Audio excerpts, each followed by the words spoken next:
जय हिंद फ्रेंड्स। तो आज हम लोग फिजिक्स यानी क्लास 10th का है ना, क्लास 10th का फिजिक्स का एक प्रथम चैप्टर है प्रकाश का परावर्तन और सेकंड चैप्टर है प्रकाश का अपवर्तन। तो यह दोनों चैप्टर में आपका न्यूमेरिकल है ना है। तो न्यूमेरिकल बनाने के लिए आपको ठीक है, सांख्यिकी प्रश्न को बनाने के लिए प्रकाश का परावर्तन यानी रिफ्लेक्शन ऑफ लाइट और रिफ्रैक्शन ऑफ लाइट में यह इम्पोर्टेंट सूत्र है। क्या है? इम्पोर्टेंट सूत्र है। यह सूत्र को और यह पॉइंट को जब आप समझ जाते हैं तो आसानी से इस तरह के यानी इसके आधार पर आप न्यूमेरिकल बना सकते हैं। तो चलिए इसको समझते हैं और इसके बाद हम लोग न्यूमेरिकल बनाएंगे। तो देखिए U होता है वस्तु दूरी, ठीक है, जो वस्तु हमेशा कहाँ रखा जाता है? तो बाईं तरफ, ठीक है। वस्तु दूरी क्या होता है? बाईं तरफ माइनस में, चाहे वह उत्तल लेंस हो, ठीक है, या तो उत्तल दर्पण हो, ठीक है, या तो अवतल लेंस हो, या तो अवतल दर्पण हो। तो हमेशा वस्तु दूरी कहाँ रहते हैं? बाईं तरफ। प्रतिबिंब दूरी है आपका, ठीक है। प्रतिबिंब दूरी यानी जो फोटो बनता है उसको हम लोग किससे दर्शाते हैं? इमेज को तो V से, ठीक है। फोकस दूरी आपका हो गया क्या? F से इंडिकेट किया जाता है। वक्ता त्रिज्या हो गया, वक्ता केंद्र C से, और R हो गया वक्ता त्रिज्या, ठीक है।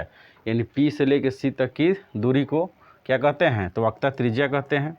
आवर्धन को M से इंडिकेट किया जाता है, ठीक है। PC यानी P से लेकर है ना, P से लेकर C तक सरल रेखा को क्या कहते हैं? तो मुख अक्ष कहते हैं। और दर्पण सूत्र क्या आपका? 1/V + 1/U बराबर 1/F है।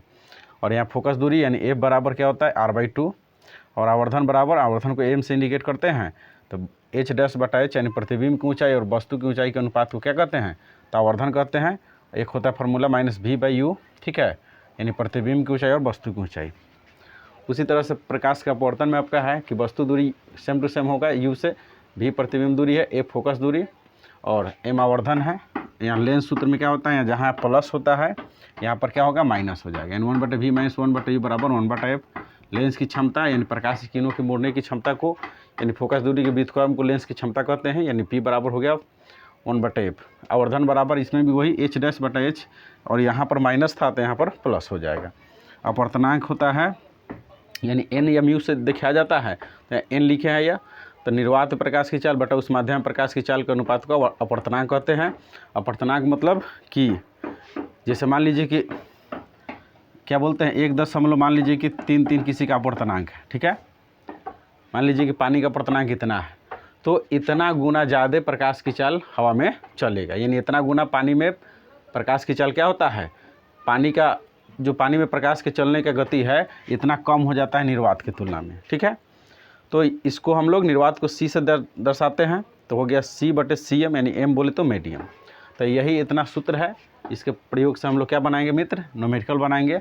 तो हम न्यूमेरिकल के सेकंड वीडियो में लेके आते हैं। तब तक मेरे चैनल को सब्सक्राइब कर लीजिए और अपना ध्यान रखें। जय हिंद, जय भारत।